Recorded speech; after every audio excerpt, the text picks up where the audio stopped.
السلام عليكم ورحمة الله وبركاته. نحمده ونصلي على رسوله الكريم أما بعد. فأعوذ بالله من الشيطان الرجيم. بسم الله الرحمن الرحيم. إن الحكم إلا لله. وقال رسول الله صلى الله عليه وسلم الجهاد ماض إلى يوم القيامة أو كما قال عليه الصلاة والسلام.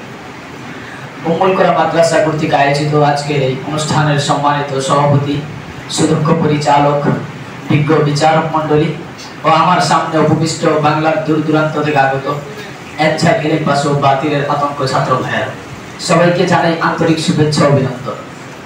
আজকে আমার আলোচনার বিষয়বস্তু প্রচলিত রাজনীতি ও ইসলামী রাজনীতি মানবতা মুক্তির পথ পথে। এই বিষয়ে আপনাদের সম্মুখে অল্প কিছু আলোচনা করার চেষ্টা করবো ইনশাআল্লাহ তাআলা। মুহতারাম হাজিরিন, শুধু বাংলাদেশ নয়, বর্তমান বিশ্বে গোটা বিশ্বে আফগানিস্তান ব্যতীত আমরা যেই দেশগুলোর মধ্যে তাকাই, বেশিরভাগ রাষ্ট্রগুলোর মধ্যেই গণতন্ত্র নামক এক কুফরি মতবাদ রাজনীতি চলে।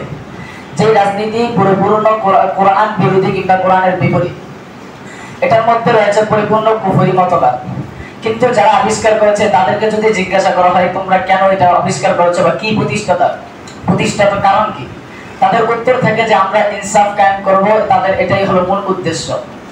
মানুষের মাঝে ভেদাভেদ থাকবে না, কোনো জুলুম অন্যায় অবিচার হবে না, এটাই হলো তাদের মূল লক্ষ্য উদ্দেশ্য। এই জন্য তারা এই গণতান্ত্রিক নামক কুফরি মতবাদ তৈরি করেছে। মুহতারাম হাজিরিন, আর এই গণতান্ত্রিক কুফরি মতবাদের একটা উৎস হলো সার্বভৌমত্বের মালিক হলো জনগণ। আমি মেনে নিলাম কিছুক্ষণের জন্য সার্বভৌমত্বের মালিক জনগণ, কিন্তু কেন?